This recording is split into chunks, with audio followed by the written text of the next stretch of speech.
So, Scott, are you ready, my friend? So, Scott is the guy in the hat that's at all the events. He was with us last fall um at Rocky Mountain Summit. So sorry. And Scott has is really risen, in the KW realm. And one of the ways that he has done that is through his lead generation and his events. Let me see if I can highlight you now, Scott, instead of the screen. That may mean I have to learn how to use technology. Scott, thank you so much for being here. Marielle, if you can help me with that. Wait, hold on. I got it. There you go. Hey, all right, I win. Scott, thanks for being here today. Do you want to tell us about your business a little bit, about your team and your structure and kind of what you're focused on right now? Nice. So my name's Scott Malouff. I'm out of San Antonio. I know they just talked about mega camp, so I'd love to see y'all out here in San Antonio for mega camp. I do have an event. I guess this is a plug. I do have an event on the 17th. It's called the Red Chip, where we raise money for KW Cares and KW Next Gen. We did last year. We raised a little bit over 50,000 for them. So love for y'all to be able to join us. It's a casino night. We do give away a lot of things at that event. So I've been in the business now for 10 years. Started off as an individual agent. First year closed 85 transactions. Second year is when I started the team. Brought on who's now my director of operations. She was my assistant back then. And two buyer agents. That year we closed 161 transactions, and we've grown it to where now we close annually around 500 transactions a year. Been in the business now for 10 years. The way my team is structured is building a team inside of the team. So once an agent is doing once they've hit 4 million, then they've earned the right to start a team inside of the team where they get 5% rev share of the agents underneath them. I do have standards that they do have to meet when it comes to that. As far as weekly meetings with their downline, they have to take career visioning before they do that. They have to do 15 protocol, which is tomorrow. And there's other things that they have to do to continue to make sure with their leadership show up to the office a minimum of 3 days a week. So that's just kind of how my team has been built. Earning the right to be able to do that. And then we're highly leveraged as well. Victoria is our only in-house operations. Everything else is with our VAs. So on our team with the VAs, they do all our transaction coordination. They do assistance on marketing and pretty much everything that needs to be leveraged on the back end from paperwork. We use that with our VA system. So we use Cyberbacker for our VAs for those that think or ask about that. We have 5 of those. And then we have a full in-house media team too. So we're very, very purposeful about social media because we're not secret agents for real estate agents.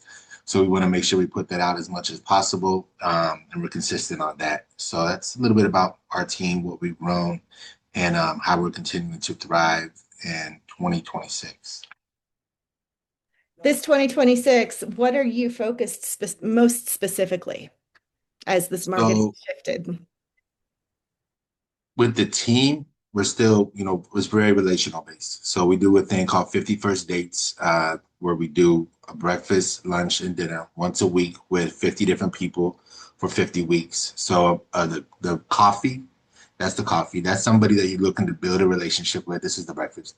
Somebody you're looking to build a relationship with, or somebody you don't know yet.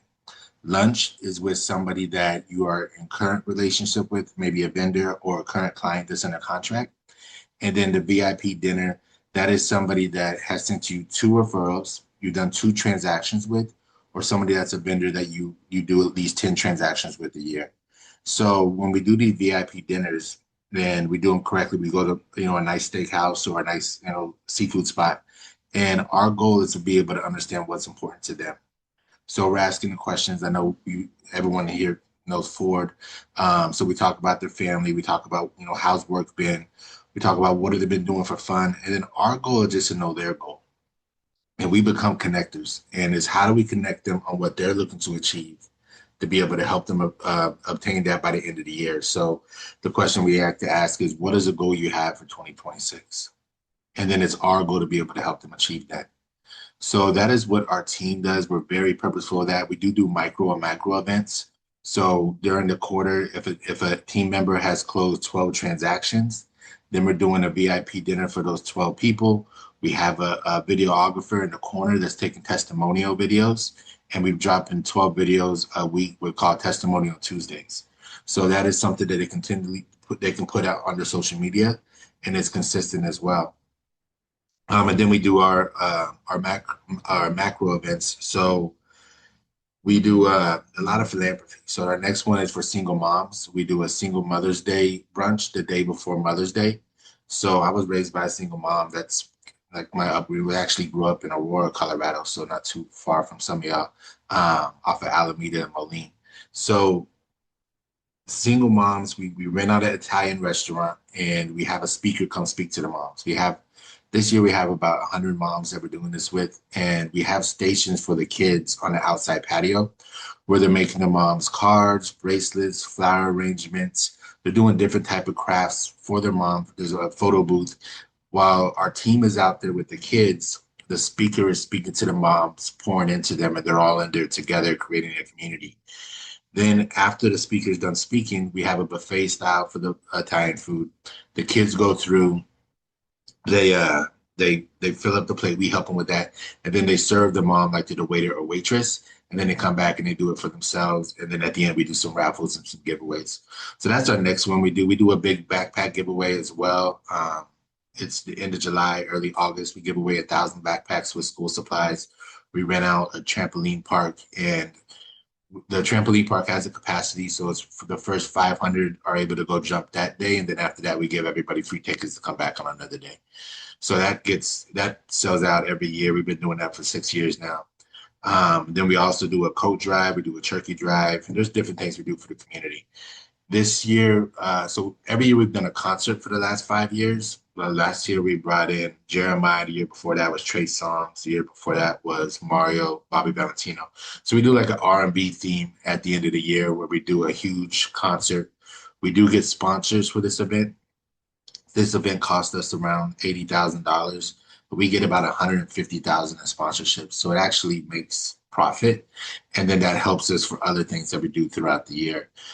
This year we're doing it where we're actually teaming up with the five elementaries that are at the lowest as far as income, and we are sponsoring them during Christmas to be like Santa for those kids, and we're giving each one of those kids a present. So that's kind of the theme we're going this year. Everybody has to come with an unwrapped present to the event. We have about 2,000 people at that event. When we started small. So we just did like a barbecue. It was a casino night, and it was about 200 people, and it was about a $10,000 event. We would still raise about $15,000 in sponsorships. With the sponsorships, we have different tiers. They start from 500 and go all the way up to 10,000.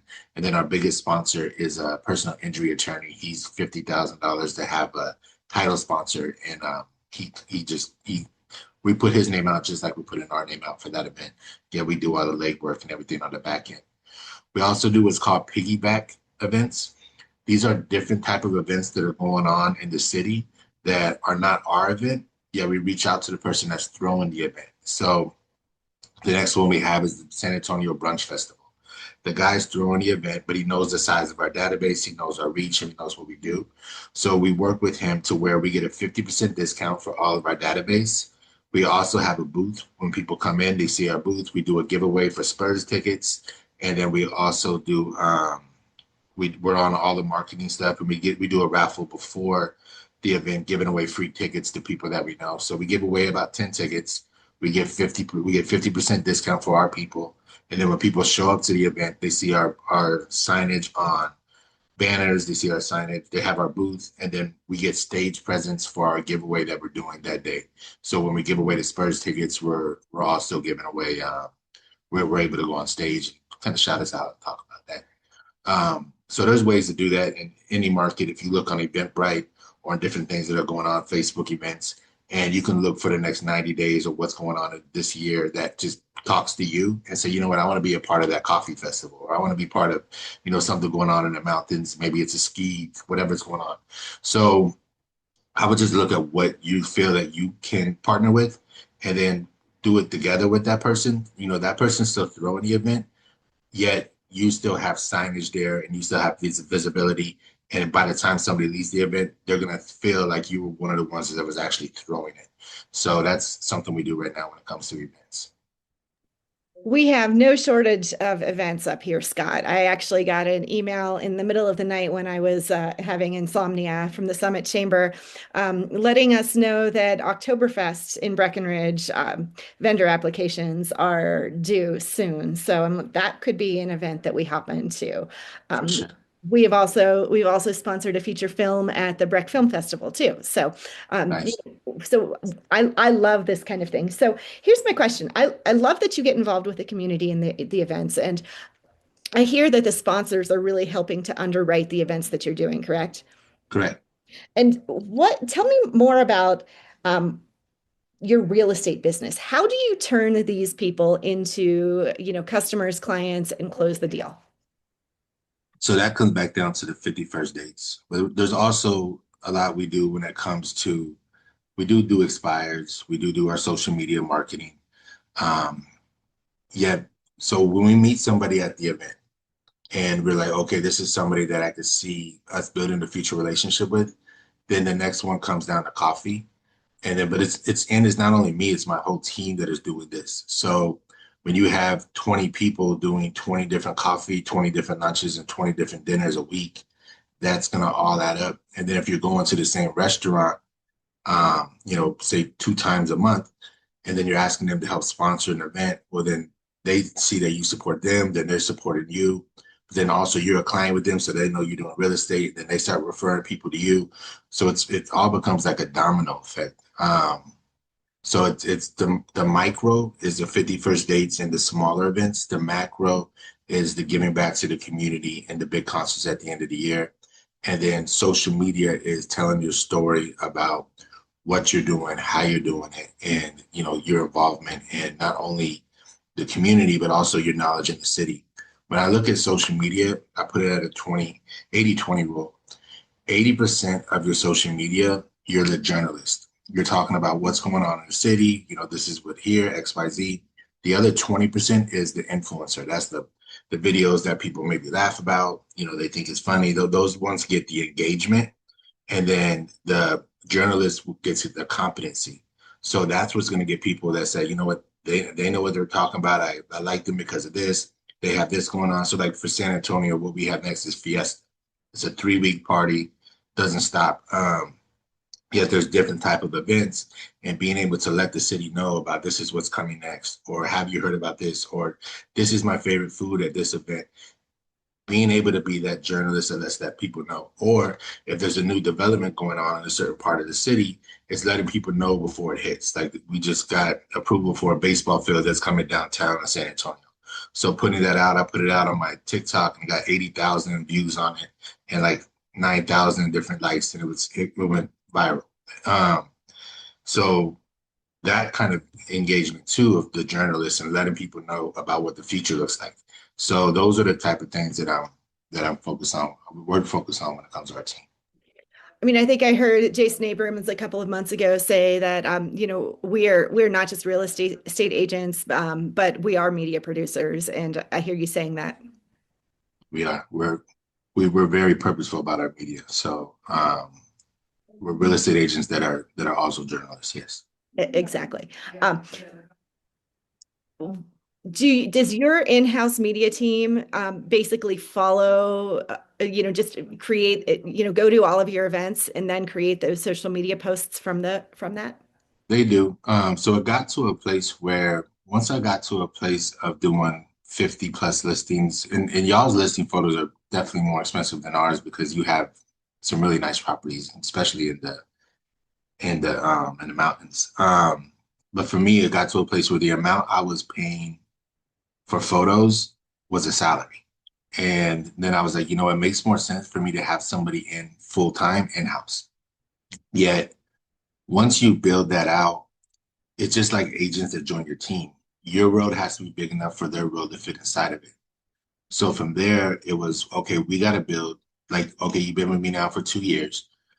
We got to build something for you to be able to grow because we don't want them to get complacent, or we don't want them to get to a place where they're like, you know what, I can just do this on my own. I just go start my own media. So for us, we built out a media company where we have it where other agents book us, and it's on the same type of split that I would have if it was an agent. So I help them lead generate and help them get in front of people. And then I have them on a split model. So I have three people inside of my media team, and we have different vendors that different agents that hire us to do their media work now as well. But and to answer your question, they do a lot of our reels back like behind the scenes. So, when they're not shooting listings or they're not shooting for somebody else, they're here in the office and just doing cell phone quick stuff that they can knock out within minutes. Well, and utilizing events is a huge part of your strategy also makes the social media strategy and the media strategy a whole lot easier too, because you're not reinventing the wheel. You have content. Correct. And hiring somebody to do that for each event, plus photos for your listings, plus everything else, it just makes more sense to have somebody on salary once you reach that point. For sure. So let's pretend that you don't have a team like most of our agents here do, or they don't have a team, I should say. If somebody wanted to start doing events tomorrow, what would you recommend that they do? Knowing that they don't have a $150,000 budget for this. Yeah, I would do the piggyback. I would look at other events that are going on in the city or in the area and see what speaks out to you. I would reach out to the person that's throwing the event.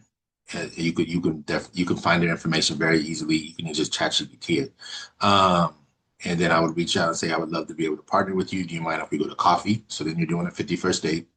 And then you're talking to them about who you are, what you do, what your database looks like, and then also asking them what are they looking to achieve? What's their goals? Is there a certain charity that they're involved in? And understanding them and why they do what the cause is behind the event that they're throwing, and then figuring out if that's one you want to partner with. And then from there, you're not having to put out $10,000, $50,000. You're just, you might have to pay $500 and get a table and a booth. But at the end of the day, your goal is to be able to get the data. So doing a raffle giveaway is going to be key because when you give away, let's say Bronco tickets, people are going to sign up for that. So now you have you have a little iPad that you got to make sure they submit to it too. There's a TCPA. You got to make sure it's all legit. Yeah, when you have the little plugin, then you get those people. They go straight into your database. So say you get 100 people, and in the questionnaire it says, "Do you have any real estate needs within the next 12 months?" And the ones that say yes, well, then you can always do a second prize. So say you're giving away Bronco tickets, and then you do go giving away a $50 gift card to somebody's pizza spot or some restaurant, where you can call those people and say, the Bronco tickets was won by XYZ, yet you won the $50 gift card. The ones that said yes, those are the ones I would be reaching out to, even if they didn't win the raffle. You want to be back in front of those people. So you might have 100 people that signed up and 8 people said yes. Well, I'd be giving away 8 gift cards to the people that said yes, because those are people that you want to be able to talk to, be in front of, build a relationship with. That's a really easy play. Yeah. Have you experienced market centers supporting agents with these types of events? Um, our market center throws so I'm in market center number 2. So I'm in the second market center that ever opened. There's over 1,100 agents inside of my market center. They throw a lot of events with the market center as well. As far as supporting us with our events, not as much as I would say. They throw their own events and we're able to plug into their events. So we have a culture inside of the culture. Mhm. Like there's the KW heritage culture that's here where I'm at, and there's always something going on. Like there's a class going on today, and Always, then always. Yeah. yeah, and then we have like our own stuff too. So there's things that we do plug in. Like we have a margarita man that's coming up, and we're able to invite our clients and do certain things. They bring in Santa. So there's a lot of events the Market Center does. But then there's some that I'm like, we need to do this on our own. Like we're business owners. So it's like we need to figure out, okay, what am I going to do to stand out, to be different? And that's one of the things. So as much as we do things with the Market Center, we do a lot on our own as well. That makes complete sense to me. We because we have a much smaller market center, we've been doing some things. We like I said, we just did that movie night a couple of weeks ago. Our Mountain Properties group is doing that. And then last summer we did an event called Music and Mingle for Good, where we would hire a musician to come out and basically busk in front of the market center, and we'd have happy hour food and drinks, and we just invited some folks and raised some money for a local charity. So, and we'll rock and roll with that too, so that our folks can invite their people to come, and not have to necessarily reinvent the wheel either. It's exciting. Yep. Any other words of wisdom that you'd like to leave our group with? Dive into AI. Use a lot of, there's just a thing called Manus, Manus, that I've been really focused on lately. And any idea you can think of, you can build out the platform immediately. I've probably built like 20 different platforms in the last 60 days that you can utilize. You can build it if you see other brands that you're probably paying for right now, like from lead generation to anything. You can build that out on Manus within an hour. Um, so that's something I would look at. And then for KW, like one thing that I'm doing, I'm starting a community in August too for KW Modular. I went to China last year for a month, and modular homes, the way homes are built in factories, it's completely different than what I've seen today here in the US.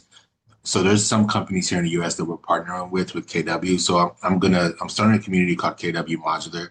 I've been talking to Gary and Jason about this for about a year now. And the way homes are built right now, as far as site builds, at least in Texas, is the weather conditions. They're out for 6 months to 8 months, and over 50% of new builds have some type of mold in them. And after going and seeing how they do this in Asia, and then coming back to the US and seeing some of the top companies that are here in the US, these are more affordable. They are better builds, a lot of them, and they're faster builds. I mean, these homes, once they get to the lot and the lot is already prepped with the foundation, plumbing, electrical, you can put them up in a day. So and they put together like Legos. So it's completely different than what we're used to. And seeing over there the robots that put the houses together, it's just night and day. Right now in the US, less than 4% of homes are built like this. By 2030, it's supposed to be 35%. And by 2035, it's supposed to be 80%. So there's going to be a complete shift from site-built homes to factory-built homes with robots and then delivered and put together. And I know when people think modular homes, they think like mobile homes a lot of time or like trailer homes. It's completely different than that. So I would look into that, especially from the future standpoint. I know Wayne Gretzky talks about, when what made him such a great hockey player is he didn't focus on where the puck was, he focused on where the puck was going.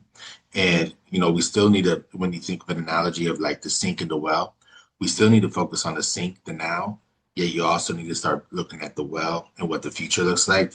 So when it comes down to two things, I would focus on AI, look at Manus, look at Lovable, look at Claude, and continue to, chat GPT, deep think, and then plugging it in with, future, whatever you're looking to grow.